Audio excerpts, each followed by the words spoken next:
क्यों ताकते हो इन मंचों पर गुनहगार की तरह, चाहते हो हक मिले तो छीन लो हकदार की तरह। सभी बहुजन महापुरुष जिनकी बदौलत इस मंच पर बोलने का मौका मिला, उन सभी के चरणों में श्रद्धा सुमन अर्पित करने के साथ मंचासीन हमारे बड़े भाई लक्ष्मण यादव जी, मेरे चाचा जी स्वामी प्रसाद मौर्य जी, नौटियाल जी और इन सभी लोगों का इस्तकबाल करता हूं। नामों की श्रृंखला में नहीं जाता हूं, मुद्दे पर सीधे आता हूं। माफी चाहते हैं, इसीलिए मैं नाम नहीं लेता हूं कि कोई ना कोई छूटता है। माला इसलिए नहीं पहनता हूं क्योंकि जिंदा, अभी मुर्दा नहीं। और गर्व है इस बात का मुझे कि तमाम सारे मुर्दों की फहरिस्त में मैं अभी जिंदा, इसलिए कृपया माला मुझे मत पहनाएगा। माला उनको पहनाइए जिनके विचार ना सुनना हो, माला पहनाइए चलता क्या, जिनके विचार सुनना हो उनको माला मत पहनाइए। जिन तथागत बुद्ध के विचारों को लेकर के आज हम यहाँ इकट्ठे हुए हैं, उन्हीं तथागत बुद्ध ने कहा था कि किसी व्यक्ति संगठन के गुलाम मत बनो। तो नीरज पटेल जिंदाबाद कैसे? कभी किसी व्यक्ति की जिंदाबाद इन मंचों से नहीं होनी चाहिए। केवल धर्म जिंदाबाद हो सकता है, उनके विचार जिंदाबाद हो सकते हैं। नीरज पटेल और लक्ष्मण यादव जिंदाबाद नहीं होने चाहिए। अगर जिंदाबाद करोगे, मालाएं पहनाओगे तो विचार मर जाएंगे, हम भी उनकी तरह हो जाएंगे जिनको आप गालियां देते हैं। इसलिए अनुरोध है कि सिर्फ हमारे विचारों तक फोकस करिए और हमें इस आधार पर बुलाइए। भाई, कुर्मी समाज के लोग नीरज पटेल को सम्मानित करेंगे, यादव समाज के लोग लक्ष्मण यादव को सम्मानित करेंगे, तो प्रजापति मर जाएगा, विश्वकर्मा मर जाए, उनको कौन सम्मानित करेगा?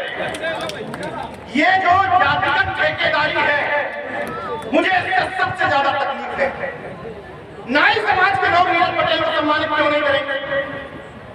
हम जिस श्रृंखला को तोड़ने की बात करते हैं, उस वर्ण व्यवस्था के असली ठेकेदार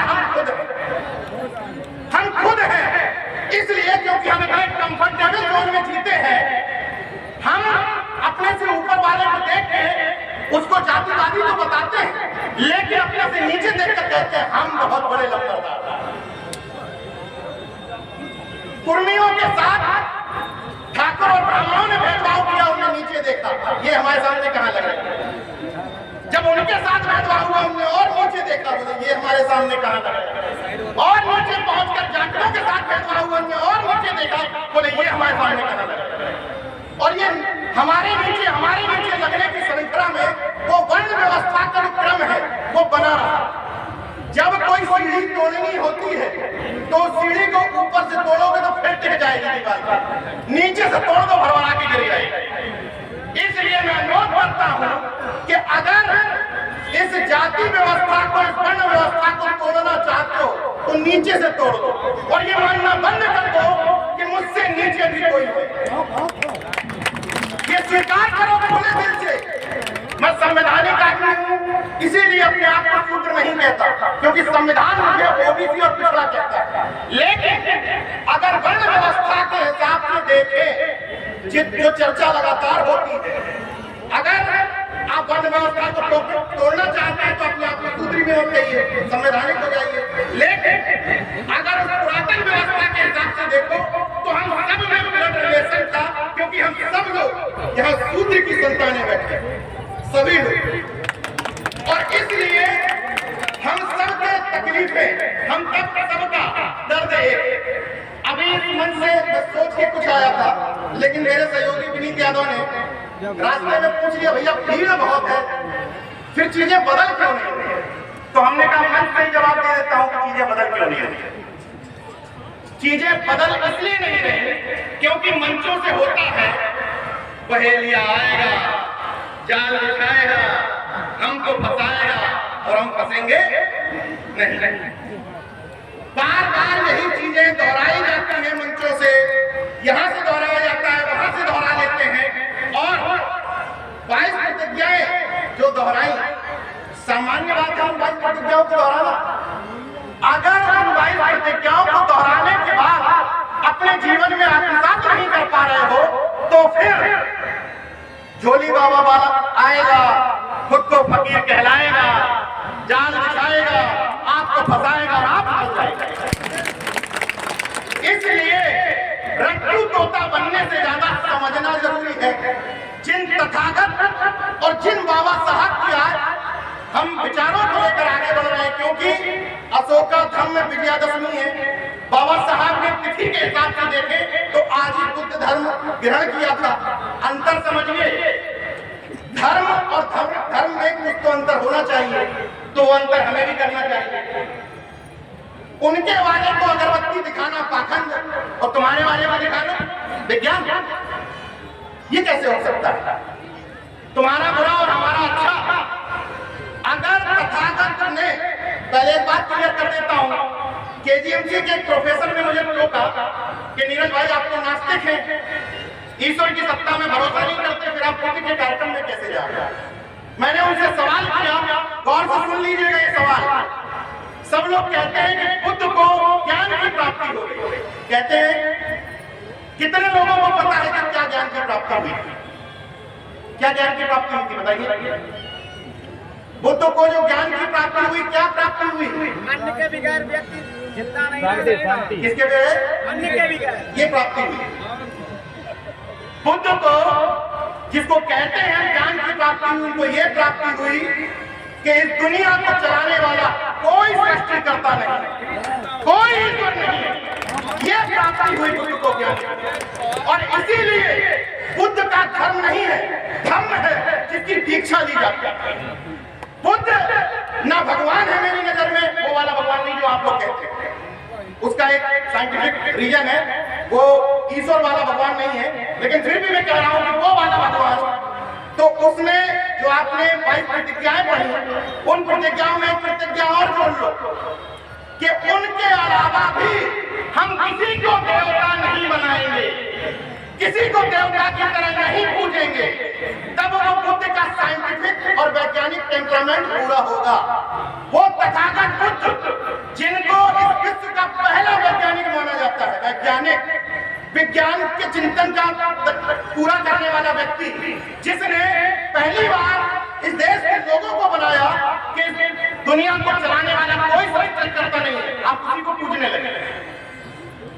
इसलिए मैं उस बुद्ध का अनुयायी हूं जो कहता था कि किसी भी व्यक्ति विशेष के गुलाम मत बनो, किसी भी संगठन के गुलाम मत बनो। तो हम सबको, मेरा या किसी भी व्यक्ति का गुलाम बनने की जरूरत नहीं, उसकी आइडियोलॉजी और विचार समझने की जरूरत है। अब इसकी अगली लाइन बोल देता हूं। पैंथर जी ने मुझे बुलाया, मेरे लिए बड़े गर्व की बात, क्योंकि इनका नाम हमेशा सुनता रहा। और केजीएमयू के प्रोफेसर बोले बहुत खतरनाक जगह जा रहे। तो भाई दो चीजें ऐसी हैं जो भगत सिंह ने मुझे बताई कि क्रांतिकारी के पास दो चीजें स्थायी होनी चाहिए, एक तो स्वतंत्र विचार और दूसरा आलोचना।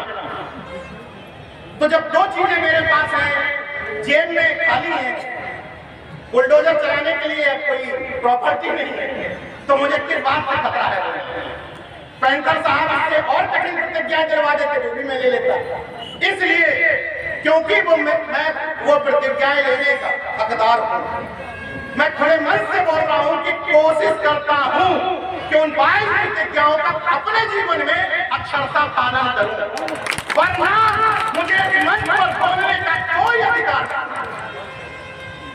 तकलीफ मुझे यही होती है कि भाषण तो बड़े अच्छे दिए जाते हैं, अभी इसी मन से 25 मिनट में इन सरकारों को डाली तो सब खुश हो जाएंगे।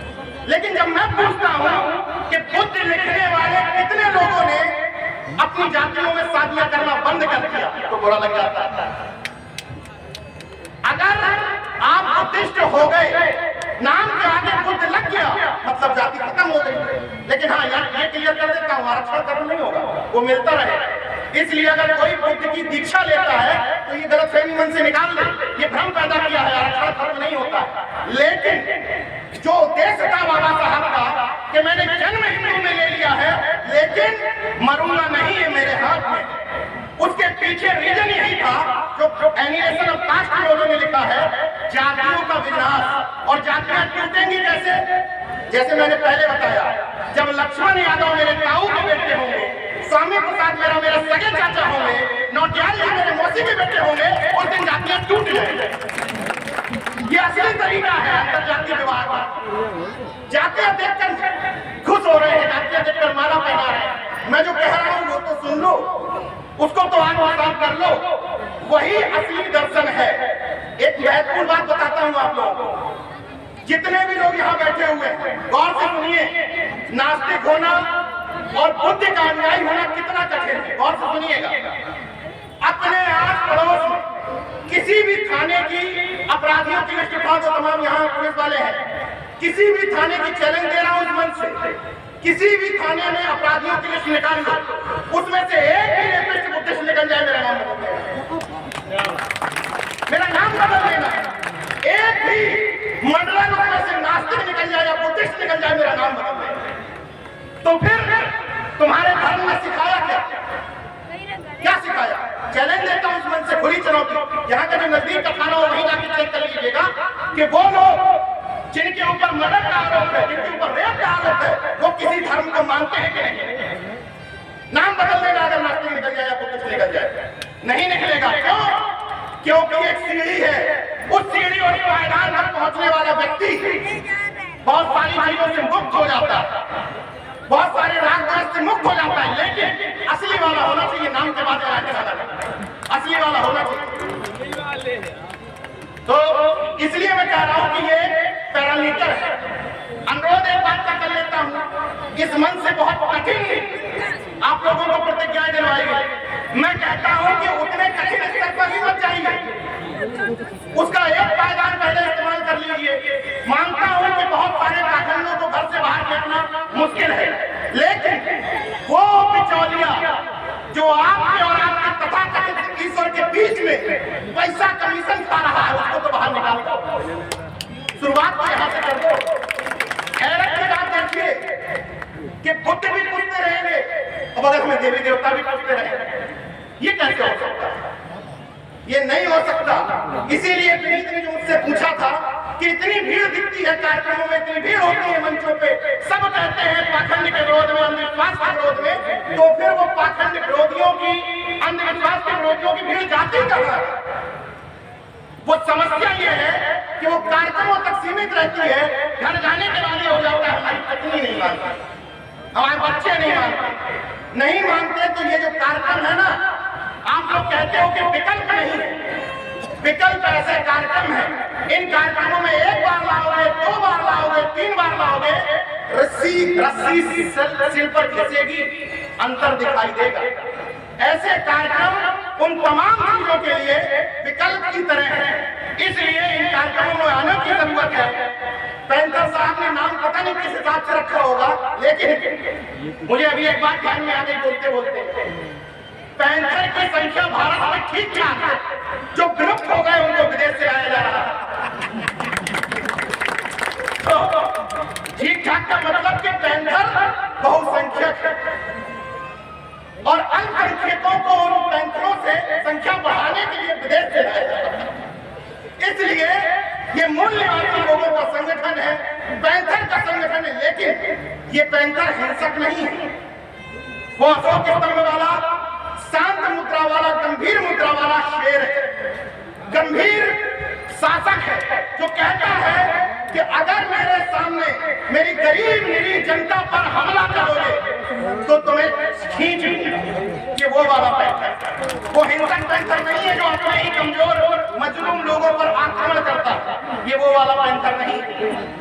तो मैं फिर से उसी बात पर लौट के आता हूं कि बदलाव क्यों नहीं हो रहा।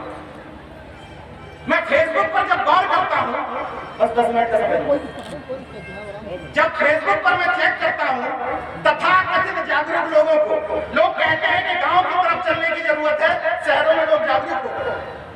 जब उन जागरूक लोगों के मुझसे पूछा गया, नीरज भाई जातिवाद का पैमाना क्या है, कोई थर्मामीटर है आपके पास कि आप तय कर लेते हो कि फलाना व्यक्ति जातिवादी है कि नहीं? मैंने कहा एक से बढ़कर एक जागरूक के सामने उसके जाति के नेता को आधे घंटे गाली दो, जातिवाद आ जाए। बड़े से बड़े मैंने सामाजिक न्याय के ठेकेदार धुरंधर और हमारे जैसे बकैत देखे, जैसे ही जाति के नेता का नाम आता है फिसल जाता है। और जब तक अपनी अपनी जाति के नेता में सामाजिक न्याय ढूंढोगे तब तक कोई परिवर्तन नहीं होगा, कोई परिवर्तन नहीं होगा।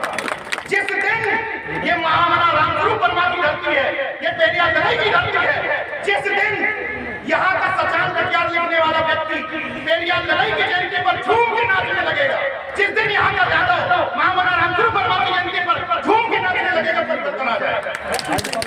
किसी भी मंच के ठेकेदार, किसी राजनीतिक दल की जरूरत नहीं है एकता के लिए। दिल से दिल मिलाओ, राजनीतिक तो अपनी दुकानदारी चलाते ही चलाते हैं। जिनकी दुकानें वहां ठीक ठाक चल रही है कुर्मियों के नाम पर, जिनकी दुकानें यादवों के नाम पर चल रही है, वो क्यों आपको ये करे देंगे? इसलिए जिम्मेदारी हमारी आपकी बनती है, उनको उनके हाल पर छोड़ दो। मैं फिर से कह रहा हूं कि जिनको जागरूक माना जाता है उनकी फेसबुक की डीपी आप चेक करिए, आप बता देंगे किस जाति का। आप उनका प्रोफाइल चेक करिए, आप उनकी फेसबुक की 10 पोस्ट चेक करिए, आप बता देंगे कि किस जाति का है। तो खाक बदले फेसबुक पर ट्रेंड देखिए, पाखंड विरोध, पाखंड विरोध, 3 पोस्ट में पाखंड विरोध, पाखंड विरोध, पाखंड विरोध, 4 पोस्ट में बीजेपी का विरोध, 7वीं पोस्ट में अपनी जाति का नेता का समर्थन। ये सामाजिक न्याय है। अब एक और तकलीफ व्यक्त कर लेता हूं, कुर्मियों की संख्या ठीक ठाक है तो नीरज पटेल की दुकानदारी ठीक चल रही है कि भाई बुलाओ पटेलों को ठोकेंगे, ये ठीक आप आएंगे बुलाने। यादवों की संख्या ठीक ठाक है, राजनीति में हस्तक्षेप है तो लक्ष्मण भाई को बुला लीजिए। फिर वो समाज रामेश्वर शिवदयाल चौरसिया के लोगों को कौन बुलाएगा? फिर कर्पूरी ठाकुर जी के लोगों को कौन बुलाएगा? कौन इनकी चर्चा करेगा?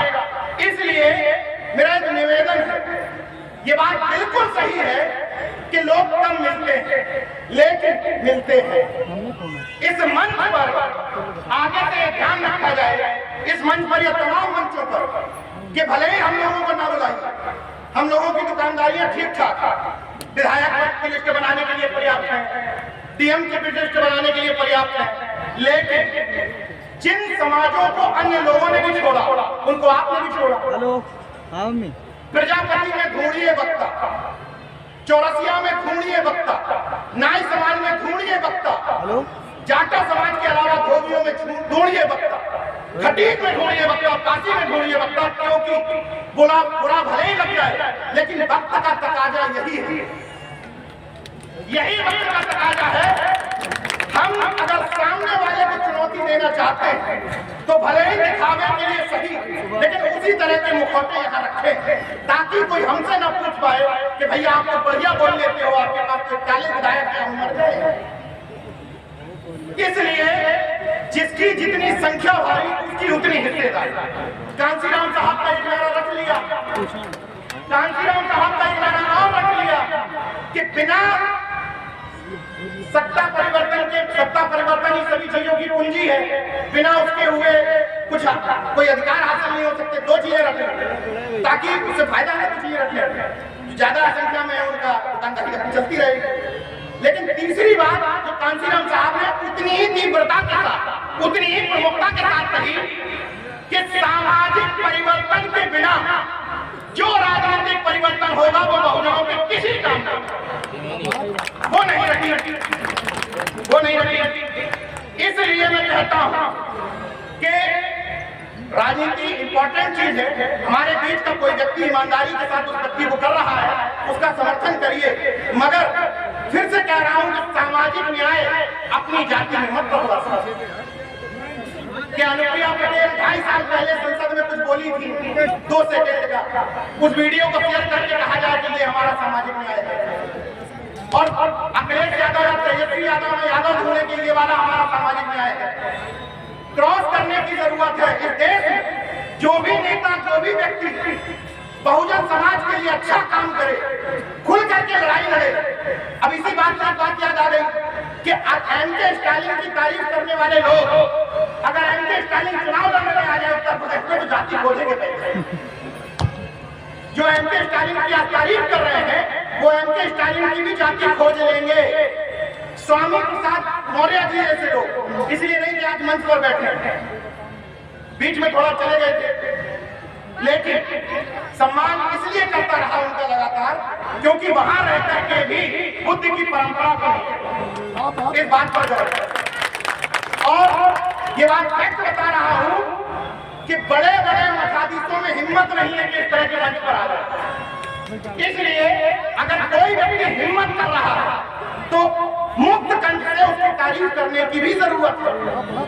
और ये भी है कि जहां गलत समझ में आए मन से उतारने की भी जरूरत है। बिल्कुल ठीक बोल रहा हूं। हमने जो एक्स्ट्रा गुलामी शुरू कर दी, एक्स्ट्रा गुलामी, कि हम नीरज पटेल गलत हो ही नहीं सकते, लक्ष्मण यादव गलत हो ही नहीं सकते। इसी मानसिक गुलामी ने आपके नेताओं को देवी देवता बना, पहले राजा रानी बनाया, फिर देवी देवता बनाया। और आपने मान लिया कि हमारी देवी, हमारा देवता जो कुछ भी करेगा, चाहे पैसों से लद जाएगा, सूंड पकड़ लेगा, फरसा पकड़ लेगा, फिर भी रहेगा हमारा देवता। बुरा है भला है जैसा भी है, हमारी जात के वाला हमारा देवता। तो बहुत सारे वक्ता हैं, आप लोगों का समय ज्यादा व्यर्थ नहीं करूंगा, बस इतना अनुरोध करूंगा कि चूंकि मीडिया का व्यक्ति हूं कि सोशल मीडिया पर लिखते समय, युवा लोग ध्यान से सुने, सोशल मीडिया पर लिखते समय क्या लिखना है से ज्यादा जरूरी है क्या नहीं लिखना। आपको बेवजह के पोस्ट में उलझने की जरूरत नहीं है, उसके लिए हम लोग, आप सुबह से उठिए, अपने फेसबुक पोस्ट में मुद्दे लिखिए। अगर लिखोगे कि जातिवाद जनगणना चाहिए, कौन सी धारा के तहत अपराध है? अगर लिखोगे कि प्रमोशन में रिजर्वेशन चाहिए, कौन सी धारा के तहत अपराध है? अगर लिखोगे कि समुचित हिस्सेदारी भागीदारी चाहिए, लेटरल एंट्री नहीं चाहिए, जो असिस्टेंट प्रोफेसर की भर्तियों में एलएफएस किया जा रहा है वो नहीं चाहिए, तो कौन सी धारा के तहत अपराध हो जाएगा? इसलिए मैं सिर्फ इतना अनुरोध कर रहा हूं कि बेवजह के झंझटों में युवाओं का भविष्य मत फंसाइए। जोश के साथ होश रखने की जरूरत है। और अंतिम शब्दों के साथ अपनी बात खत्म करूंगा कि अभी तो परिंदे शुमार करना है, फिर हम सब मिल के बताएंगे कि किस किस व्यवहार करना है। अभी तो परिंदे शुमार करना है, फिर हम मिल के बताएंगे कि किस किस व्यवहार करना है। बड़ा गुरूर है सत्ता वालों को,